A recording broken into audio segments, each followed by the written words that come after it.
Israel और America ने मिल के ईरान पे काफ़ी बम्बार्डमेंट की। कहा यह जा रहा है कि उनके न्यूक्लियर इंस्टॉलेशंस पे हमले हुए, टॉप मिलिट्री जो जनरल्स हैं उनको असैसिनेट किया गया।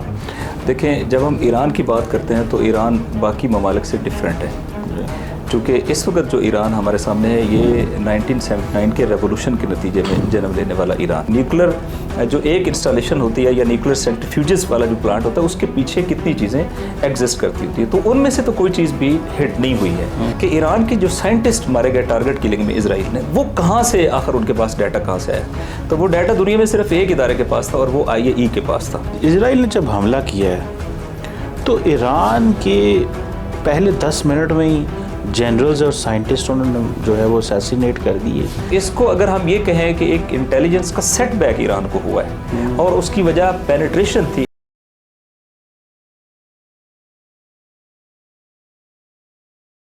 जी हेलो दोस्तों, मैं हूं कमर चीमा और दोस्तों आज एक इंटरेस्टिंग एंड डिफरेंट एपिसोड है। मिडल ईस्ट में आपने एक डेवलपिंग सिचुएशन देखी और उसमें हमने देखा कि इज़राइल और अमेरिका ने मिल के ईरान पे काफ़ी बम्बार्डमेंट की। कहा यह जा रहा है कि उनके न्यूक्लियर इंस्टॉलेशंस पे हमले हुए, टॉप मिलिट्री जो जनरल्स हैं उनको असैसिनेट किया गया।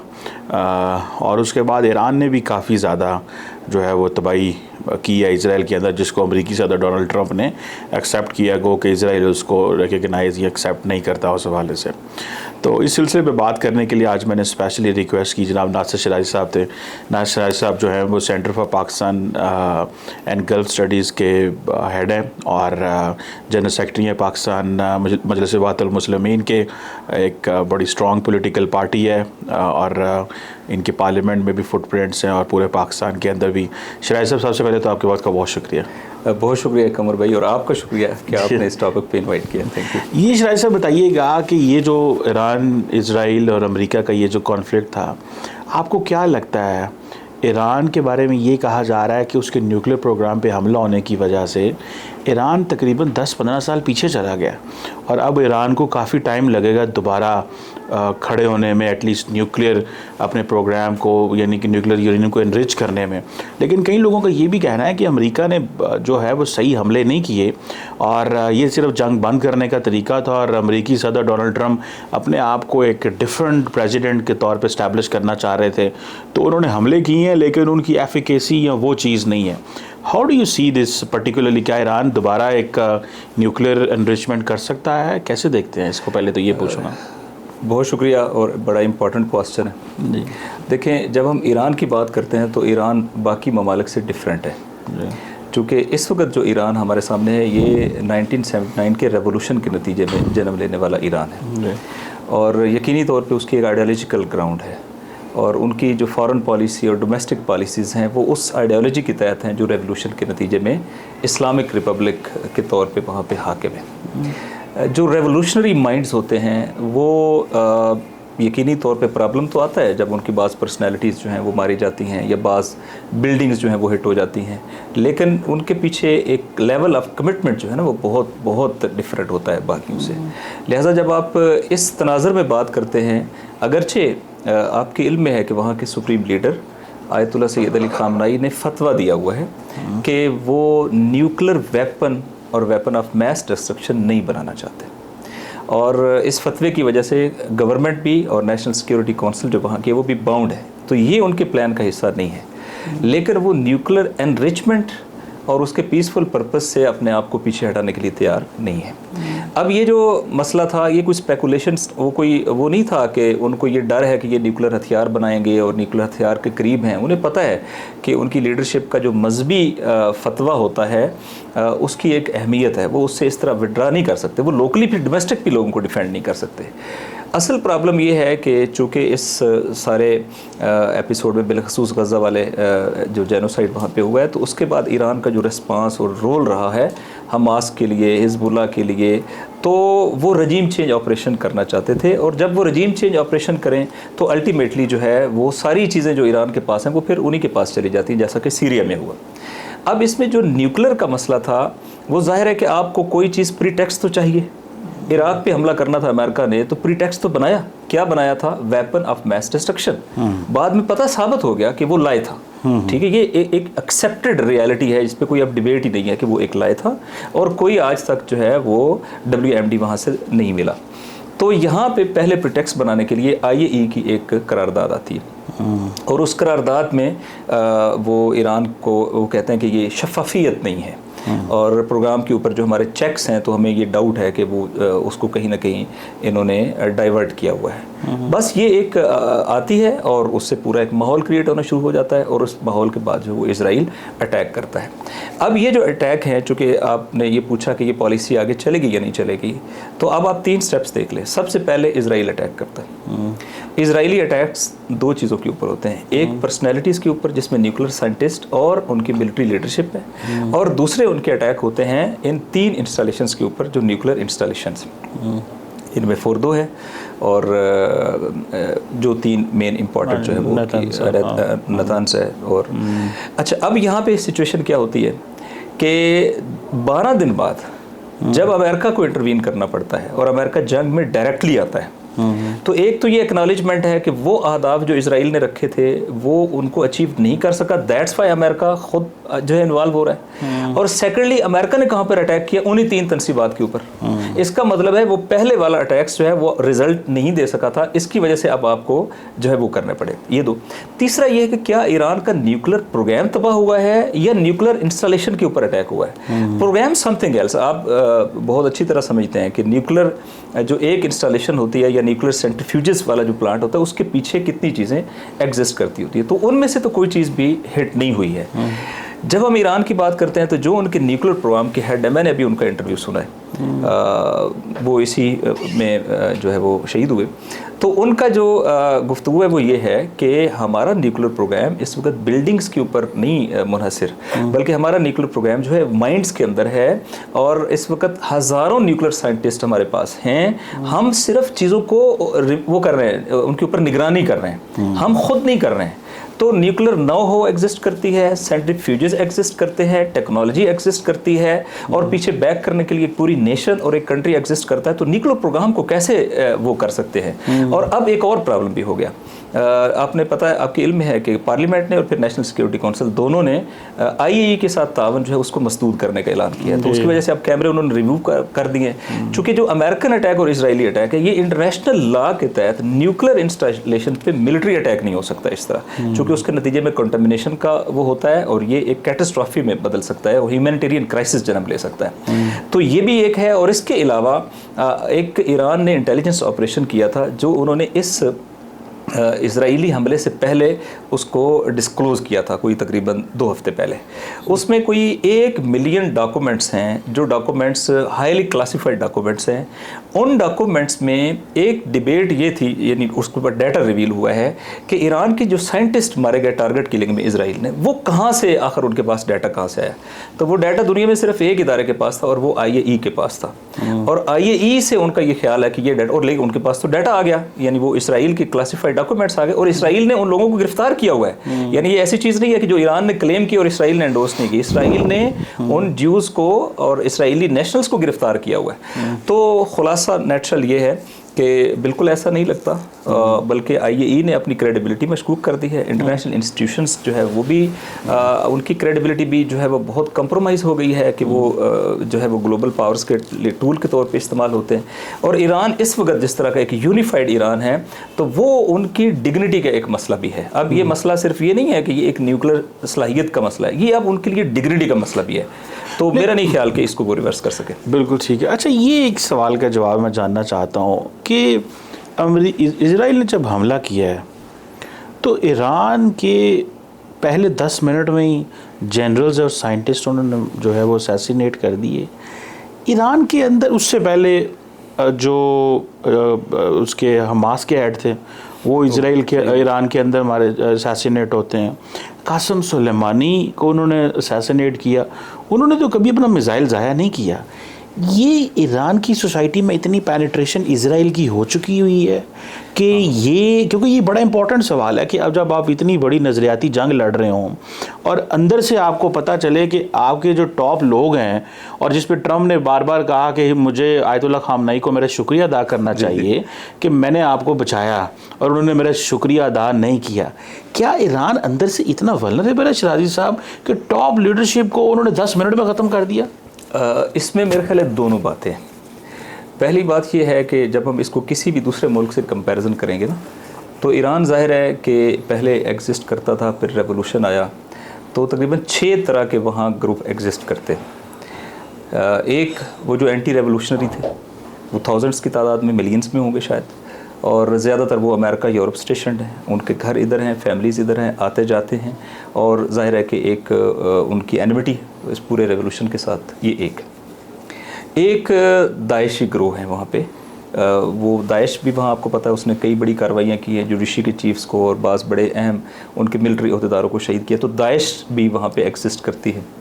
तीसरा आपके इल्म में है कि जो पाकिस्तान भी फेस कर रहा है और ईरान भी फेस कर रहा है, वो जो ग्रेटर बलूचिस्तान के लिए बलोच मिलिटेंट हैं, चूँकि ईरान के पास भी आधा बलूचिस्तान है और आधा बलोच पाकिस्तान के अंदर है, तो दोनों जगह पे इंसर्जेंसी है, और उनको भी ज़ाहिर एक नेशन के अंदर मूवमेंट की आज़ादी हासिल होती है, तो वो भी अपनी जगह पर एग्जिस्ट करते हैं। और इसी तरीके से ख़ुद ज्यूज़ की बड़ी तादाद ईरान में, यानी शायद मुस्लिम कंट्रीज़ में तो सबसे ज़्यादा तादाद उनके पार्लियामेंट के अंदर भी मेंबर जो है वो एग्जिस्ट करता है, तो वो भी यकीनी तौर पे मौजूद है। और इसमें कोई शक नहीं है कि जो काम किया था उनका ख्याल था कि इधर से हम मिलिट्री ऑपरेशन करेंगे और इधर से एक अवामी सतह पे जो है वो इंसर्जेंसी स्टार्ट हो जाएगी, और इंसर्जेंसी के लिए उन्होंने भरपूर माहौल प्रोवाइड किया था, और उस माहौल से पहले इंटेलिजेंस भी यकीनन उनके ज़रिए से एसोसिएट थी, ये दुरुस्त है। तो इसको अगर हम ये कहें कि एक इंटेलिजेंस का सेटबैक ईरान को हुआ है और उसकी वजह पेनिट्रेशन थी इन डिफरेंट ग्रुपों की, और उनमें यकीन, फिर आप खुद कमर भाई आप बहुत अच्छी तरह समझते हैं, फ़र्ज़ करें कि गल्फ़ स्टेट्स हैं, गल्फ़ स्टेट्स में जहाँ इसराइल की एक्नॉलेजमेंट है और वहाँ इसराइल का मिलिट्री ऑपरेटिस भी बैठा है, वहाँ ईरानी भी जाता है, वहाँ इंडियन भी जाता है, वहाँ सब के लिए आज़ादी है, तो वहाँ एक वो जो यहाँ इलादगी पसंद एलिमेंट है वो भी जाते हैं, तो उनके लिए इम्कानात पेनिट्रेशन करने की आज़ाद। जब हम इसराइल की बात करते हैं तो वहाँ क्या प्रॉब्लम है, वो टोटल कंट्रोल सोसाइटी है, एक एक बंदा फ़िल्टर करके लाए हुए हैं, वो तो वहाँ उस सरजमीन के अपने बासी है नहीं, लिहाजा और एक छोटा मुल्क है तो उसको कंट्रोल करना, तो यहाँ ये एक प्रॉब्लम है। और ईरान इतना ओपन स्टेट है कि मिलिट्री स्टेट नहीं है, यानी हम सिक्योरिटी स्टेट कहते हैं। मैंने वहाँ थाउजेंड्स किलोमीटर खुद ड्राइव करके ट्रैवल किया है। आप यकीन करें किसी एक जगह पर मुझे कोई पुलिस वाला या फ़ौज वाला नज़र आ गया, किसी एक जगह किसी चेक पोस्ट के ऊपर बिल्कुल नहीं है। अब ये जो आपने कहा, ये इंटेलिजेंस का सेटबैक भी है और यकीनी तौर पे इन्फिल्ट्रेशन भी है, दोनों को वो करें। लेकिन इसमें फिर आपको एक रिज़ल्ट निकालना पड़ेगा। इसका अल्टीमेट रिज़ल्ट क्या लेना चाह रहे थे कि जिसको हम डिकैपिटेशन कहते हैं, डिकैपिटेशन होगी और ईरान जो है वो प्रैक्टिकली सरेंडर की तरफ जाएगा, चूँकि टॉप लीडरशिप इज़ ओवर और ईरान रिटेलिएट नहीं कर सकेगा, रिस्पॉन्ड नहीं कर सकेगा। व्हाट हैपेंड कि न फ़कत ये कि ईरान ने विद इन 12 घंटों के अंदर ईरान ने अपनी तमाम मिलिट्री लीडरशिप को रिस्टोर कर दिया, उनकी रिप्लेसमेंट कर दी। 12 घंटों में रिप्लेसमेंट तो 6 घंटों में कर दी। 12 घंटों में they were able to respond militarily. 12 घंटों में पहला मुनज़्ज़म रिस्पांस जो ईरान की तरफ से इसराइल के ऊपर हुआ वो जा चुका था। और उसके बाद फिर आप देखें 12 दिन के अंदर आपको पूरा एक पैटर्न नज़र आता है, जिस यूँ लगता है कि जैसे वो पूरी जंग के लिए तैयार थे। यानी यूँ कहूँगा कि सिस्टम जो है ना वो वहाँ पे वो बड़ा मजबूत है। अलबत्ता एक और फेलियर भी हमें ज़रूर करना है। इसराइल के वार मिनिस्टर ने ये कहा है, नेतन्याहू ने भी उसको एंडोर्स किया है कि हाँ, हमारा टारगेट ईरान की जो रिलीजियस लीडरशिप यानी आयतुल्लाह सैयद अली खामनेई थे, कंट्रेरी टू द स्टेटमेंट जो आपने ट्रंप की है, उन्होंने ये कहा है, ठीक है, कि हमारा टारगेट थे बट वी फेल्ड। ये उन्होंने अपनी ऑफिशियल कैपेसिटी में इसको एक्सेप्ट किया कि हाँ, हम ये टारगेट अचीव नहीं कर सके। तो ये दुरुस्त है कि एक बड़ा सेटबैक ईरान को। अच्छा, ये भी बताइएगा कि हम Iran is good at proxies, मज़ामती ग्रुप तो बड़े अच्छे बना लिए, सारा कुछ हुआ, और वो स्टेप बाय स्टेप पहले उन्होंने मज़ामती ग्रुप ख़त्म करवाए या उनको एलिमिनेट किया या उनको ख़त्म किया इज़राइल ने। हमास, हिज़्बुल्लाह कमज़ोर हो गए और अभी इस जंग में वो कोई कंट्रीब्यूट नहीं कर सके। सारी बात है, वो लड़ के उनकी भी पोजीशन बड़ी ख़राब हो गई थी। कहा जाता है कि मिस्र से लेके इजिप्ट से लेके बलूचिस्तान तक इज़राइल की एयरफोर्स जो है वो राज कर रही थी, जो फैक्ट है। इतना अगर ईरान कमज़ोर होगा कि वो इतनी बड़ी एयर स्पेस जो स्टार्टिंग फ्रॉम मेडिटेरेनियन से लेके आपके बलूचिस्तान तक, अगर मैं इसको इस लेंस में देखूँ ना, मैं अगर ये जस्ट विजुलाइज करें आप कि मेडिटेरेनियन और यूरोप से शुरू हों और इधर बलूचिस्तान तक, जो देखें वो चाहते तो इजराइल तो हमारी एयर स्पेस में भी आ सकता था ना, आगे ईरान रोक तो नहीं सकता। डोंट यू थिंक ये ईरान की बहुत बड़ी वल्नरेबिलिटी है और उसको कैसे डील कर सकता है कि वो जब उसका दिल किया वो उसने जॉर्डन क्रॉस किया, मिस्र क्रॉस किया, इराक क्रॉस किया, ईरान आ गए, ईरान से ऊपर घूमता रहा, जब उसका दिल किया वहाँ से वापस चले गए, जहाँ पे दिल किया हमला कर दिया। इसको आप देखें कैसे एनालाइज करते हैं? क्यों बहुत अहम है जी, बहुत अहम है। मैं इसको एक और तनाज़र देता हूँ। अगर मैं इसको यूँ कहूँ कि जो जॉर्डन से लेके तो मेडिटेरेनियन से लेके बल्कि जो गल्फ़ तक राज कर रही थी एयरफोर्स, उस एयरफोर्स की दो टास्किंग थी। एक के रिटेलरेटरी अटैक्स को रोकना, दो ईरान के अंदर अपने टारगेट्स जो है उनको अचीव करना। अब पहले वाले टारगेट्स के अलावा जो पहले मिलिट्री लीडरशिप और न्यूक्लियर वो ये जंग है, जंग में लॉस होते हैं, इसकी वो नहीं हम कहते, लेकिन प्रैक्टिकली तो क्वेश्चन इनके ऊपर खड़ा होगा कि जो आपकी मिलिट्री माइट थी उसमें जो फ़ख्र करता था इसराइल, वो अपनी मिथ ऑफ इनविंसिबिलिटी कि जी हम जो है वो नाकाबिल तस्खीर हैं ड्यू टू हमारी एयर स्पेस ही नाकाबिल तस्खीर है। ईरान की तो जोग्राफिया नहीं मिलता है ना, लैंड तो है नहीं उनके साथ, प्रॉक्सिमिटी तो है नहीं, लिहाजा हवा के ज़रिए से ही जाना है, स्पेस के ज़रिए से जाना है। तो आप ये देखें कि ईरानी मिज़ाइलों ने इसराइल के तूलो अर्ज़ के अंदर जो तबाही की है, और ये खुद एक वल्नरेबिलिटी इसराइल की बन गई है, और ये उससे ज़्यादा है चूँकि उनके यहाँ एब्जॉर्ब करने की सलाहियत नहीं है। ईरान ने 8.5 साल जंग लड़ी है इराक के साथ, और इराक के साथ जंग नहीं थी, वो कलेक्टिव वेस्ट के साथ जंग थी, और ईरान न सिर्फ ये कि सर्वाइव किया, विक्टोरिया से मर्ज किया। अब दूसरा पहलू ये है कि क्या ये इसराइल अकेला लड़ रहा था? ये जो रीफ्यूलिंग है इसराइल के पास, तमाम डाटा उठाकर देख लें, इसराइल के पास रीफ्यूलिंग के टोटल 2 टैंकर हैं। ये रिफ्यूलिंग किसने की है? 2000 किलोमीटर तो उनके F-35 नहीं आके जा सकते। रिफ्यूलिंग कौन कर रहा था? अमेरिकन प्रेसिडेंट ने खुद कहा कि हमने बहुत लीथल इक्विपमेंट प्रोवाइड किया है और more lethal equipment is on the way during war. ठीक है, अब आप देखें कि ईरान ने तो कलेक्टिव वेस्ट से जंग लड़ी है, और कलेक्टिव वेस्ट को एक दूसरा जो सेटबैक है वो, जैसे मैंने कहा कि इधर उनकी मिलिट्री माइट का जो सिंबल है वो डिफेंस सिस्टम है, थर्ड वो फेलियर हुआ है, और दूसरा उनकी जो एयर फोर्स का सिंबल है वो F-35 है, जिसके लिए मुल्क अपने ज़ोर लगा रहे हैं, जैसे तुर्की है कि हमारे पास F-35 होना चाहिए। F-35 5 हिट हुए, और 5 F-35 हिट होने को आप समझ सकते हैं कि ये 5 अगर शुरुआत हो तो कितने F-35 इंडिपेंडेंटली वेरीफाइड हुए हैं कहीं से? इसके लिए तो बिलखसूस जो उन्होंने, अगर एक तो अमेरिका ने इसको डिनाइल नहीं दिया है, और चूँकि F-35 को बेसिकली वो ऑन करते, इजराइल ने डिनाइल नहीं दिया है। तीसरा ये है कि इनिशियली डिनाइल दिया था पहले वाले का, लेकिन उसके बाद जब ईरान ने कहा ना कि हमने पायलट भी डिटेन कर लिए और हम डाटा रिवील करेंगे, ऑफिशियल स्टेटमेंट है ना, कोई ईरान के किसी न्यूज़ आउटलेट से तो आने वाली खबर नहीं है। ईरान की आर्म फोर्सेस के तर्जमान ने जब ये बयान किया तो उनके ऊपर एक रिस्पॉन्सिबिलिटी होती है ना। इस तरह तो इस लेवल के ऊपर चीज़ें नहीं होती, इस लेवल पे चीज़ें मीडिया के ज़रिए से क्लेम हो सकते हैं गलत, लेकिन ऑफिशियल स्टेटमेंट तो उन्होंने वो उसको डिटेन भी किया हुआ है, और वो सारा डाटा रिवील करेंगे कि ये रिफ्यूलिंग कहाँ होती थी, चूँकि बाज़ अड्डे उनके ख्याल में हमने नकारा बना दिए थे। F-35 वहाँ से अगर नहीं प्रवास कर रहा तो उनके पास डाटा है कि शायद साइप्रस से प्रवास किए हैं, शायद गल्फ़ में अमरीकी अड्डों से प्रवास किए हैं, तो ये डाटा आइंदा चंद दिनों के अंदर रिवील हो जाएगा। लेकिन ये दुरुस्त है कि ईरान ने अपनी एयरफोर्स तो एक्टिवेट की ही नहीं, क्योंकि ईरान फोर्स की एयरफोर्स का उनके साथ कोई मैच था ही नहीं, ईरान ने एक्टिवेट भी नहीं की। लेकिन ईरान ने उनके इस थ्रेट के लिए जो पहले से प्लान किया हुआ था वो यही था, मिसाइल का, और ये आप सारा डाटा उठाकर देख लें, इवन वेस्टर्न वो कहते हैं कि हमारे लिए एक सरप्राइज था। तो वो जो मिलिट्री माइट के दावेदार हैं, ईरान तो मिलिट्री माइट का दावेदार नहीं है, वो दावेदार है ना, तो सरप्राइज तो उनके ऊपर था। अच्छा, लेकिन एक बात ये भी है, आपने कहा कि जी वो अमेरिका के तो सारे पार्टनर हैं और वो सारे, तो ईरान का कोई क्यों पार्टनर नहीं है? ईरान जो है, ईरान ने अपने मज़ाहमती ग्रुप क्यों रखे हुए हैं कि इसके कोई मुल्क क्यों दोस्त नहीं है जो इसके साथ खड़े होंगे? और दूसरा ये जो सवाल है, एक तो इसको कीजिएगा, दूसरा आपको नहीं लगता कि इज़राइल ने बड़ी स्मार्टली हमेशा ईरान ने जंग इज़राइल के घर में रखी या इज़राइल के इर्द गिर्द रखी। इज़राइल ने वो जंग वहाँ से ख़त्म की और उठा के जंग ईरान के घर ले आया। तो ये उन्होंने बेसिकली बड़ी, वो जिसे कहते हैं ना, they did it with, you know, this is hard earned success है उनकी। इस पर मुझे रिकमेंड कीजिएगा। बहुत अच्छा, अगर यहीं से शुरू करूँ जी जी कि इसराइल ने ये एफर्ट की कि जंग ईरान के कल्ब में जाए जी, लेकिन जंग इसराइल के कल्ब में चली गई। इसराइल के बनने से लेकर आज तक इसराइल के ऊपर जंग मुसल्लत नहीं हुई है ना, इसराइल की जियोग्राफी हिट नहीं हुई है। For the first time in history Israel की, अगरचे आपको पता है उसकी स्ट्रेटेजिक डेप्थ नहीं है, लेकिन इसराइल का जितना तूल वर्ज है वो तो तारीख में पहली बार इस तरह हिट हुआ है। मिलियंस ऑफ मिलियंस पीपल जो है वो तारीख में पहली बार 12 दिन शेल्टर में रहने पर मजबूर हुए हैं। ये पैनिक और ये रिवर्स माइग्रेशन तो इसराइल ने कभी तारीख में विटनेस नहीं की।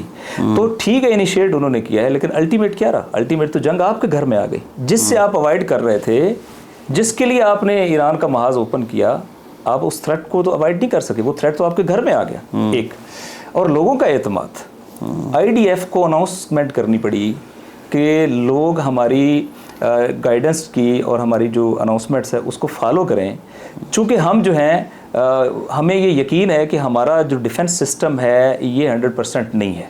अब 100% तो कहीं भी नहीं होता, लेकिन वो असल में कहना क्या चाह रहे हैं? कहना ये चाह रहे हैं कि don't rely on this, just follow the announcements के इतने में आपने जाना है और ये करना है, वो करना। ये एक बात होगी।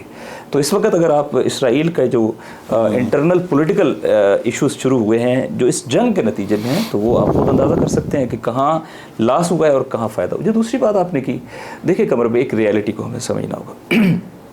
ईरान को थोड़ी देर के लिए छोड़ें, फ़लस्तीन की बात करें।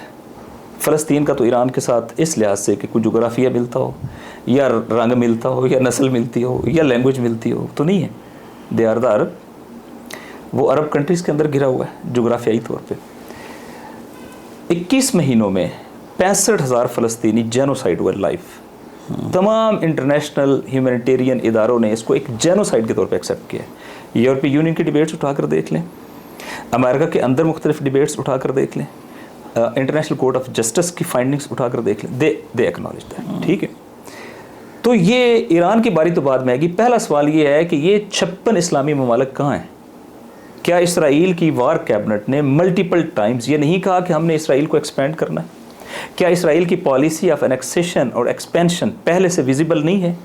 क्या उसने जनूबी लबनान पे कब्ज़ा नहीं किया? क्या उसने सहराए सीना पे कब्ज़ा नहीं किया? क्या उसने दरिया उर्दन के मगरबी किनारे पे कब्ज़ा नहीं किया? क्या 1960s के बॉर्डर, चलो अगर उसको भी आप मान लें जो यूनाइटेड नेशन के, क्या उसके फ़ौरन बाद उसने अभी तकरीबन 40% अपना एरिया जो है वो एक्सपेंड नहीं किया?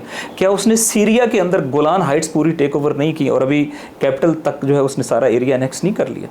किया है ना? तो जिसकी पॉलिसी आपके लिए मालूम है और जिसके पास न्यूक्लियर वेपन भी है, ईरान के पास तो न्यूक्लियर वेपन नहीं है। सवाल अगर हम यहाँ से शुरू करें तो आपको ये बात समझ में आ जाएगी। तो ये सारे कंट्रीज़ खामोश हैं। ना फ़कत ये कि खामोश हैं, बल्कि प्रैक्टिकली इसराइल के साथ एक्नॉलेजमेंट भी बाज़ की चल रही है, बाज़ की ट्रेड भी 4 गुना बढ़ गई है इस जंग के दौरान। बाज़ अरब कंट्रीज़, बाज़ मुस्लिम कंट्रीज़ की, सॉरी नॉन अरब भी, 4 गुना उनकी ट्रेड बढ़ गई है। इसराइल के लिए जो मसाइल इलाद की बंदरगाह से यमन ने क्रिएट किए, उसको कंपनसेट करने के लिए बाज़ मुस्लिम कंट्रीज़ ने उसको फैसिलिटेट किया एनर्जी और दीगर चीज़ों की सप्लाईज़ के लिए। ठीक है, अच्छा, तो जब ये कंट्रीज़ अपने अरब कास्ट का, मुस्लिम कास्ट का, अपनी जियोग्राफीज़ का दिफा नहीं कर पा रहे, तो क्या ईरान उनके साथ कोई तवक्को रख सकता है कि वो इसराइल और अमेरिका के मुकाबले में उनके ऊपर डिपेंड कर सकता है? क्या कोई ऐसी दोस्ती एग्जिस्ट कर सकती है? अब मैं इसको और थोड़ा बयान करता हूँ। अमेरिका के अड्डे कहाँ पर हैं जो होस्टाइल है ईरान के साथ? इस पूरे रीजन में इन सारे कंट्रीज़ ने अड्डे दिए कि क्यों दिए हैं? एक प्रॉब्लम ये है कि ये मेजॉरिटी अथॉरिटेरियन है। जब आप अथॉरिटेरियन होते हैं और आपको लेजिटिमेसी आवाम से नहीं मिलती, तो फिर आपने लेजिटिमेसी कहाँ से लेनी है? उन फॉरेन पावर से जो आपको मिलिट्री माइट के ज़रिए से प्रोटेक्ट करते हैं, आपका जो हुकूमत है उसको बरकरार रहने में मदद देते हैं। इसके नतीजे में आपको अपनी फॉरेन पॉलिसी को उन्हीं के साथ नथी करना पड़ता है। ये फॉरेन पॉलिसी जब आपने नथी कर लिया अमेरिका के साथ, तो फिर अल्टीमेटली आप किस पे डिपेंड करेंगे? वो जो फ्री ऑफ दैट पॉलिसी है अमेरिकन से।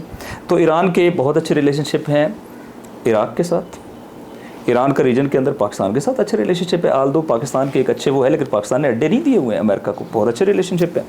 ठीक है, अच्छा, जैसे अब आपने जो ईरान के पार्टनर्स की बात की है, अलबत्ता मैं आपकी इस चूँकि आप IR पढ़ाते हैं तो प्रॉक्सीज़ में मसल फ़र्ज़ करें हम यमन की बात करें, यमन को रॉयल इंस्टीट्यूट ऑफ लंदन की उसमें भी और इसी तरीके से अमेरिका के अपने जो ऑफिशियल थिंक टैंक्स में उन्होंने कभी उसको प्रॉक्सी का लफ्ज़ नहीं किया। इसके लिए यमन के लिए फॉर द रीज़न यमन में अफेक्टिवली वो तकरीबन 75% जियोग्राफी और तकरीबन इसके करीब करीब जो है वो पॉपुलेशन कंट्रोल करते हैं, कैपिटल कंट्रोल करते हैं, करेंसी रन करते हैं, मिनिस्ट्रीज़ रन करते हैं, हज के ऊपर ऑफिशली अपने तैयारों के ज़रिए से हाजियों को भेजते हैं सऊदी अरब बाकी जगहों के ऊपर, और कैपिटल जो है वो उनके हाथ में है, फ़ौज कंट्रोल करते हैं। एक छोटा सा हिस्सा जो है वो साउदर्न SNA के पास है जो अदन के साथ मुल्क है, तो अफेक्टिवली कंट्रोल उन्हीं का है। और आप कह लें कि 1000 साल हिस्ट्री के अंदर जो हौसीज़ वहाँ ट्राइब्स हैं, ये यमन के वो कबाइल हैं कि जो तकरीबन 1000 साल से अपनी इस सरज़मीन के हाकिम हैं। थोड़े थोड़े इंटरवल्स हैं दरमियान में कि जब उनकी हुकूमत ख़त्म हुई, फिर बहाल हुई, फिर ख़त्म हुई, बट 1000 साल की उनकी हिस्ट्री है इस सरज़मीन पे, ठीक है। और ये कोलिशन एग्जिस्ट करता है, हौसी और शाफी कोलिशन है यमन के अंदर। और आपने कभी देखा है हर जुम्मे पे जो पूरे मुस्लिम वर्ल्ड में सबसे बड़े एहतजाज और इज्तिमा होते हैं वो सना में होते हैं, किसकी हिमायत में? फ़लस्तीन की हिमायत में। तो वो भी एक आइडियोलॉजिकल डिस्कोर्स है उनका। और वो क्या कहते हैं, अब मैं अब्दुल मालिक अल हौसी की इस बात को, चूँकि जो प्रॉक्सीज़ होते हैं ना वो आपके एजेंडे को आगे बढ़ाती हैं, यहाँ एजेंडा किसका है? अब्दुल मालिक अल हौसी जो उनकी टॉप लीडरशिप है, उन्होंने तकरीर की, उन्होंने कहा है हमें पता है कि हम जब इलात की बंदरगाह को और इस रीजन के अंदर इनके वारशिप्स को नहीं जाने देंगे तो हमारे ऊपर अटैक होगा, लेकिन हम इससे नहीं डरते। हमें यकीन है कि जब हमारे ऊपर अमेरिका अटैक करेगा तो बहुत नुकसान होगा, लेकिन हम इससे नहीं डरते कि अमेरिका हमारे ऊपर अटैक करेगा तो इस लॉस के नतीजे में हम डरते हैं। हम इससे डरते हैं, ये वर्डिंग है, चूँकि एक आइडियोलॉजिकल डिस्कोर्स भी है, ये वर्डिंग है। हम इससे डरते हैं कि अगर हम अपनी ताकत से मजलूम फ़लस्तीनियों की मदद न करें तो हमारा अल्लाह हमसे नाराज़ हो जाएगा। हम अपने अल्लाह से डरते हैं ना। लेकिन शायद साहब ये भी मैं आपसे पूछना चाहता हूँ कि जो रेजिस्टेंस हुई है जितनी भी, उसका तो उल्टा नुकसान नहीं हुआ। देखिए फॉर एग्जांपल अगर 7 अक्टूबर को जो हमला हमास ने किया उसका जो नुकसान हुआ कि 65,000 फॉर एग्जांपल उन्होंने बर्बरियत की और जेनोसाइड किया, एटलीस्ट जिसको हम सब जेनोसाइड कहते हैं, मतलब ये अब डिक्लेयर्ड है कि जेनोसाइड किया। तो आपको नहीं लगता eight the end of the day ये एक पॉलिटिकल सोल्यूशन है? डायलॉग टेबल पे बैठ के बात करनी पड़ेगी, कोई ना कोई रास्ता तो आखिर में टेबल पे निकल रहा है। तो ये अब ईरान एक रास्ता निकालना चाहता है, अरब वर्ल्ड दूसरा रास्ता निकालना चाहती है, तो रास्ता तो टेबल पे बैठ के निकलना है। तो अब गज़ा के अंदर जो सिचुएशन क्रिएट हुई है, अब जितनी डिस्ट्रक्शन जो तबाही हुई है, तो वो तो उनकी ज़िंदगियाँ मतलब नॉर्मल नहीं है अगले 5-10 साल, वो तो मतलब एक बिल्कुल। तो ये रेजिस्टेंस कोई फ़ायदा दे सकती है कि अब जब रेजिस्टेंस फोर्सेस ही ख़त्म होगी वहाँ पे, इतना लड़ी कि वो रेजिस्टेंस फोर्सेस वहाँ पे रही नहीं, तो फिर at the end of the day dialogue ही नहीं चाहिए आपको? मैं इसको दोनों पहलुओं से बयान करता हूँ। एक तो ये कि जो जनूबी लबनान है ये इसराइल इसको इफ़ेक्टिवली कंट्रोल करता था, और लबनान में हिज़्बुल्लाह ने आज़ादी की मूवमेंट चलाई। सन 2000 में हिज़्बुल्लाह ने जनूबी लबनान को आज़ाद करवाया through military, through resistance, not through dialogue. इसराइल को, जिस इसराइल को आप और मैं जानते हैं, अब मैं आपसे सवाल करता हूँ, उसके लिए कोई इंटरनेशनल नॉर्म्स हैं? क्या वो आलमी कवानीन का पाबंद है? क्या वो कोई भी ज़ाब्ता जिस ज़ाब्ते के ऊपर वो भी साइन भी कर दे, क्या उसका पाबंद है? नहीं। इसका मतलब है जब उसके साथ आप इस हद तक यकीन रखते हैं कि उसके साथ कोई ज़ाब्ता नहीं किया जा सकता, तो फिर आपके पास ऑप्शन क्या रह जाता है? दो बातें हुई। तीसरी बात यह है, और मॉडल भी मैंने आपको बताया कि रेजिस्टेंस के नतीजे में उन्होंने आज़ादी हासिल की है, जनूबी लबनान जो आज़ाद कराया। अब तीसरा क्या है? फ़लस्तीन की 7 अक्टूबर की बात करें। मेरी चूँकि ये भी आपके ज़हन में रहे कि इस डिसीजन में ना ईरान का कोई अमल दखल था, ना हिज़्बुल्लाह का अमल दखल था। ये बेसिकली हमास का अपना एक डिसीजन था, और इन्होंने उसके नतीजे में जितने भी शॉक्स आए उसको बहरहाल बर्दाश्त की, उसके साथ खड़े हो गए। लेकिन ये क्लियर तो नहीं हो गया है आपके लिए भी, हमारे लिए भी। हम जंगों में एप्रोप्रिएट यूज़ ऑफ पावर की बात करते हैं ना। अगर इसराइल ने करना था तो एप्रोप्रिएट यूज़ ऑफ फोर्स करते, लेकिन इसराइल ने जो कुछ किया, जैसे आप खुद कह रहे हैं, वो तो जेनोसाइड किया है, इसराइल को डिस्क्लोज़ कर दिया। अब बात यह है कि अगर ये ना करते, 2005 से गज़ा का सीज स्टार्ट हुआ। गज़ा की आधी आबादी उस सीज के दौरान पैदा हुई है। गज़ा में लोगों ने ग़िज़ा, खुराक, दवा, पानी, वो जो पहले डेवलपमेंट थी सो थी, हर चीज़ थ्रू इजराइल है। और इजराइल सिर्फ इतनी चीज़ें प्रोवाइड करता है जिससे उनकी सिर्फ लाइफ साइकिल चले। उनके लिए प्रैक्टिकली कोई फ्यूचर नहीं है, वो दुनिया में कहीं अपना फ्यूचर नहीं बना सकते। उसी एनक्लेव में जिसको यूनाइटेड नेशन ने कहा कि ये लार्जेस्ट ओपन एयर प्रिजन है, और बाद में उन्होंने कहा कि ये world largest open air graveyard है। ये दोनों यूनाइटेड नेशन की अल्फाज हैं, हमारे नहीं है, ठीक है। जब उनको ये बना दें, क्या ऑप्शन है उनके पास? क्या रिट पिटिशन दायर करें और कोई रिट पिटिशन की बुनियाद पे ये कोई 100 मोटो नोटिस ले लेगा? कितने साल हैं? 20 साल 21 साल मुहासरे के, और कोई दुनिया में उनकी मदद के लिए। इशराक साहब ये भी बताइएगा, मैं आपकी बात समझ गया, ये बताइएगा क्या गज़ा का हमला करना, उस वक्त उसका हमास का हमला करना इजराइल पे, मकसद ये था कि सऊदी अरब और इजराइल की नॉर्मलाइजेशन होना रोकना था? कई लोगों का ये कहना है कि बड़ी करीब थी नॉर्मलाइजेशन, तो उन्होंने कहा हालात इतने ख़राब कर दें कि सऊदी अरब जो है वो कभी नॉर्मलाइज ना कर सके। इसको कैसे देखें? जो मेरे पास इतला है, यानी ये हमास की टॉप लीडरशिप से इंटरनेशनल कॉन्फ्रेंसेस में जैसे मुलाकातें होती हैं, तो वो मुलाकातें थी, तो उसमें जो फीडबैक उनका था, उनका ये था कि नहीं, हमें इसराइल हमले की तैयारी कर चुका था और हमला यकीनी था। उनके निगाह में उन्होंने गज़ा को एलिमिनेट करना था और इसकी आबादी को कहीं मुंतकिल करना था। हमारे पास कोई ऑप्शन नहीं था मगर ये कि हम एक प्रीएम्प्टिव अटैक के तौर पे कुछ बारगेनिंग चिप हमारे हाथ में आ जाए, क्योंकि पहले हमारे पास बारगेनिंग चिप कोई नहीं ना, अरब तो खामोश बैठे थे। तो बारगेनिंग चिप के तौर पे हमने ये इनिशिएट किया इस मुहासरे को तोड़ने के लिए कि कम से कम हमारे पास को हॉस्टेजेस होंगे, क्योंकि हिस्ट्री ये रही है कि हिस्ट्री जब भी फ़लस्तीनियों ने या लबनानियों ने इसराइल के लोग हॉस्टेजेस बनाए हैं, उन्होंने डायलॉग किया है। तो इनका ये ख्याल था शायद कि शुरू में डायलॉग हो जाएगा और अल्टीमेटली इसराइल ये जेनोसाइड जो उन्होंने पहले प्लान किया था और इनको इन्फॉर्मेशन मिल चुकी थी, ये हो जाएगा। गेम यहाँ से शुरू हुई है और ये बात एविडेंस साबित इसलिए होता है कि इसराइल ने उसके बाद अपने उसी एजेंडे को आगे बढ़ाया है। अलबत्ता अब उसको एक प्रीटेक्स्ट मिल गया, ये दुरुस्त है, लेकिन एजेंडे उसी को आगे बढ़ाया है। इससे साबित होता है कि ये विदाउट प्रिपेयरनेस तो नहीं हो सकता था ना। यानी अगर इसराइली फोर्सेस पहले से आमादा और तैयार नहीं थी इस लंबी जंग के लिए और इस तरह गज़ा को डिमोलिश करने के लिए, तो वो 1-2 दिनों में तो नहीं हो सकता था। ऐसे ही 7 अक्टूबर हुआ और उसके बाद आपने देखा कि उन्होंने पूरे गज़ा के अंदर जो ऑपरेशन किया और जिस तरीके से किया, तो ये उनके प्लान पहले से था। इन्होंने उस प्लान की news, they got the news, और इन्होंने फिर प्रीएम्प्टिव अटैक के तौर पर एक बार्गेनिंग चिप लेने के लिए ये अटैक किया, ना ये कि इसकी सऊदीज़ के साथ कोई कॉन्टेक्स्ट था। एक आखिरी सवाल, अमेरिका पाकिस्तान से क्या चाहता है? और ख़ास तौर पे जब ये field marshal general Asim Munir की मुलाकात हुई in the middle of the war, तो उस वक़्त कई अब इंडियंस जो हैं वो कह रहे हैं, वो एक डिफरेंट नैरेटिव स्पेन करने की कोशिश कर रहे हैं। आपके ख्याल में अमेरिका पाकिस्तान से क्या चाहता होगा इन टर्म्स ऑफ ईरान, अगर फॉर एग्ज़ाम्पल बात की जाए? देखें, एक तो लॉजिकल अगर हम बात करें, जैसा आपने ख़ुद भी यही कहा, तो लॉजिकल तो ये है कि अमेरिका ईरान में रजीम चेंज की बात कर रहा है, ईरान के ऊपर एट वार है, और जो नेबरिंग कंट्रीज़ हैं, अल्टीमेट अक्ल कहती है कि जब भी उनसे वो सपोर्ट लेगा तो वो उस रजीम चेंज के हवाले से कोई ना कोई सपोर्ट लेना चाहेगा। अब क्या ये पाकिस्तान के लिए अफोर्डेबल है या नहीं है, मैं समझता हूँ, अगर मैं आप ख़ुद बेहतर जानते, इस वक्त दुनिया में, आलम इस्लाम में ईरान की मकबूलियत भी आसमान पे है और ईरान की लीडरशिप की मकबूलियत भी आसान पे, और इसमें शिया सुन्नी की तफरीक ख़त्म हो गई है। तो पाकिस्तान के अंदर ईरान के हवाले से बिलखसूस जो रेजिस्टेंस इसराइल के ख़िलाफ़ और फ़लस्तीन की हिमायत में उन्होंने की है, बहुत ज़्यादा पाई जाती है। पाकिस्तान के पास अमरीकी जो ख्वाहिशात हैं उनको पूरा करने के इम्कानात नहीं हैं, लेकिन यकीनी तौर पे उन्होंने ये चाहा होगा कि पाकिस्तान लॉजिस्टिक भी प्रोवाइड करे और पाकिस्तान जो है वो इस सरजमीन से, जो एक नक्शा अमेरिकन की जो फॉरेन मिनिस्ट्री है उसी के थिंक टैंक ने जो ऑफिशियल है जारी किया था, अगर आपको याद हो तकरीबन 2005 या 6 में जारी हुआ था, जिसमें न्यू मिडल ईस्ट का वो बनाया गया था। उसमें बहरहाल ये पूरा एरिया जो इसको डिसइंटीग्रेट करना जो है वो शामिल है।